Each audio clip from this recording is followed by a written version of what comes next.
Why do we find it so difficult to say no to a person in a uniform, even when their orders defy our own moral compass? It is a chilling glitch in the human operating system that has allowed the greatest tragedies in history to unfold in broad daylight. We watch as rational, kind-hearted individuals transform into instruments of absurdity or cruelty simply because they were told to do so. This phenomenon is not a relic of the past. It is an active psychological pulse that beats within every modern institution and social hierarchy. The mystery lies in the invisible tether that binds our sense of duty to the perceived status of another human being. We often believe we are independent thinkers, yet our behavior suggests we are deeply programmed to seek a shepherd.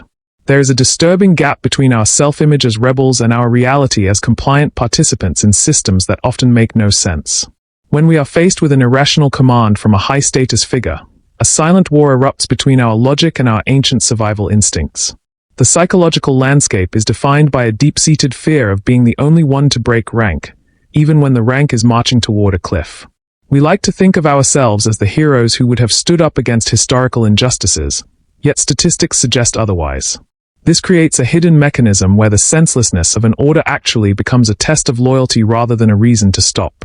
Observers of human nature have long noted that the human mind perceives authority as a form of externalized conscience. When someone else takes the mantle of leadership, we often feel a subconscious relief as the weight of personal responsibility is lifted. Stanley Milgram's infamous experiments revealed that a staggering percentage of people would administer lethal shocks if told to by a man in a lab coat. These participants weren't monsters, they were ordinary people caught in the powerful grip of an agentic state. In this state, the individual no longer views themselves as acting on their own account but as an agent for carrying out another person's wishes. Friedrich Nietzsche observed that the herd seeks a leader not for guidance, but for the comfort of shared direction and the removal of doubt. This dynamic is a deeply rooted survival strategy that once kept our ancestors safe in high-stakes tribal environments where coordination was life. The human brain is wired to recognize symbols of authority, titles, clothing, tone of voice, long before it processes the actual logic of a command. When a person perceives an authority figure, the prefrontal cortex, responsible for complex decision-making, often takes a backseat to more primal regions. To defy authority is to risk social ostracization, which our biological brain interprets as a literal threat to our continued existence. This realization triggers a stress response that makes it physically painful to be the lone dissenter in a room of compliant peers. Robert Greene notes that humans are social animals who are perpetually looking to others for cues on how to think and act. Those who hold the symbols of power understand that the appearance of legitimacy is often more influential than the reality of competence. The mechanism of blind following is rarely a lack of intelligence. It is a specialized form of social hypnosis that bypasses the rational mind. Arthur Schopenhauer suggested that most men are not capable of thinking, but only of believing, and that they are susceptible to any official noise. When an authority figure speaks with absolute certainty, the listener's brain often accepts the truth of the statement to resolve the discomfort of uncertainty. This creates a loop where the more nonsensical an order is, the more the follower must suppress their own intellect to remain in the group. The smarter the person, the more elaborate the justifications they can build to explain why following the nonsensical order is actually the right thing. Consequently, the most educated members of a society are often the most effective at rationalizing their own submission to a flawed system. This submission is a protective layer for the ego, yet it reinforces the power of leaders who may be completely detached from reality. Sigmund Freud proposed that we project our ideal ego onto leaders, seeing them as the all-powerful parental figures we once relied upon. When that leader makes an irrational demand, we experience a cognitive dissonance that we resolve by assuming the leader knows something we don't. We see this manifest in corporate cultures where employees follow disastrous strategies because the CEO must have a secret plan. The biological reality is that our brains reward us with a hit of dopamine when we align ourselves with the winning or dominant side of a hierarchy. It is much more neurologically taxing to stand in opposition to a perceived alpha than it is to simply fall in line and hope for the best. Solomon Asker's conformity experiments showed that people will deny the evidence of their own eyes if the rest of the group disagrees. If the group is led by a strong authority figure, the pressure to conform to an obvious lie becomes almost impossible for the average person to resist. The individual who notices the nonsense is often operating in a state of high anxiety, while the follower experiences the calm of belonging. Because the crowd values harmony over truth, the person who points out the emperor has no clothes is treated as the primary problem. In modern life, This looks like a team of engineers ignoring a safety flaw because the project manager has a strict deadline and a loud voice. The engineer knows the bridge might fail, but the social pressure to be a team player outweighs the abstract data of future structural collapse. The manager provides a sense of momentum, and because humans are wired to value movement, the group accepts speed as a substitute for safety.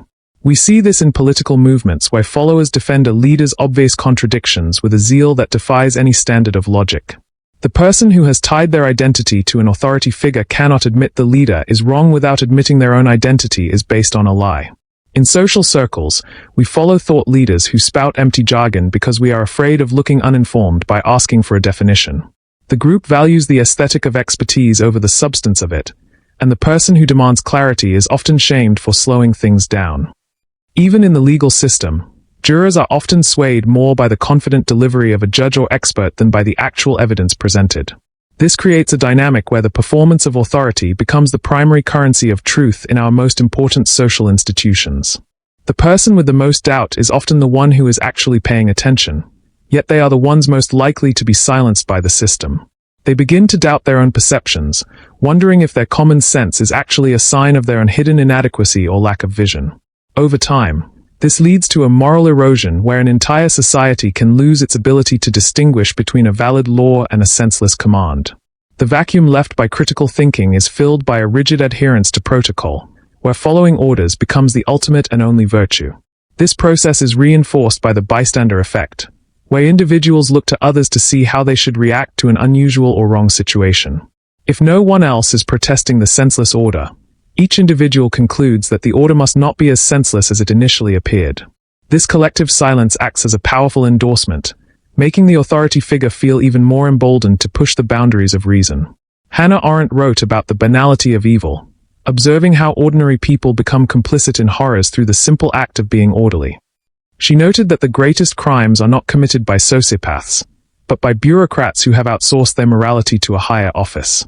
There is a hidden pattern in how we use the phrase, "I was just doing my job," to shield ourselves from the consequences of our own compliance. Doing one's job is often used as a secular prayer to ward off the ghost of personal responsibility for an irrational or harmful outcome. By framing our actions as part of a larger, unquestionable machine, we cast ourselves as reliable while avoiding the burden of choice. This linguistic flip allows the follower to feel like a good citizen while simultaneously participating in the destruction of common sense.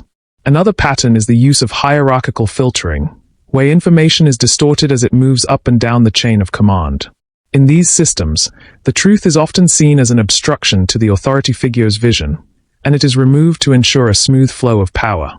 The person who dares to present a senseless truth to an authority figure is often punished, teaching the rest of the group to stay quiet. The mind of the authority seeker seeks a world where there is always a big answer held by a big person at the top of the mountain. The independent mind realizes that the person at the top of the mountain is often just as confused and biased as everyone at the bottom. We must also consider the sunk cost fallacy in our continued obedience to failing or nonsensical leaders. If we have already invested years of our lives following a particular authority, it becomes emotionally devastating to admit they are leading us nowhere. This leads to doubling down, where followers become even more fanatical in their support as the leader's decisions become more erratic. The follower, being human, notices the cracks but often feels that turning back now would be a betrayal of their own past efforts and sacrifices. Carl Jung spoke about the mass man, the individual who has lost their soul to the collective and functions only as a cell in a larger organism. A person who has lost their individuality no longer has the internal anchor required to resist the pull of a charismatic or powerful leader. By following the senseless order, they are not just being obedient. They are merging their identity with a power they perceive as greater than themselves. This reveals a brutal realization about the fragile nature of civilization and the thin line between order and collective madness. The urge to follow is an ancient survival mechanism that is now being exploited by modern systems of media, corporate power, and politics. Authority is a social technology designed to solve the problem of coordination, but it often becomes a parasite that consumes the judgment of the user. We are not naturally evolved to handle the scale of modern hierarchies, which separate the decision-maker from the consequences of their decisions. The person following a senseless order is often shielded from the pain of that order, making it easy to continue the path of least resistance. They are not intentionally being cowards when they fail to speak up, They are simply succumbing to a neurological override that favors the group. They are protecting their place in the social hierarchy because, for most of human history, being cast out was a death sentence. To them, the dissenting voice is a source of terrifying instability that threatens the very structure of their daily lives and security. We must realize that most people find the burden of total freedom to be an overwhelming and frightening psychological weight. When they follow a senseless order, they are essentially trading their freedom for the perceived safety of being told what to do. The human mind will always seek a parent in the room, even when the person acting as the parent is demonstrably incompetent or insane. This means that the battle for individual reason is a constant struggle against the gravity of our own desire to be led. It is a sobering thought to realize that we have all, at some point, ignored our own gut feeling to please a boss, a teacher, or a leader. We have all looked at a rule that made no sense and followed it anyway because we didn't want to make a scene or be difficult. How many times have you stayed silent in a meeting while a leader proposed a plan you knew was flawed, simply because no one else spoke up? How many times have you enforced a policy you didn't believe in, just because it was the policy and you were in charge of it?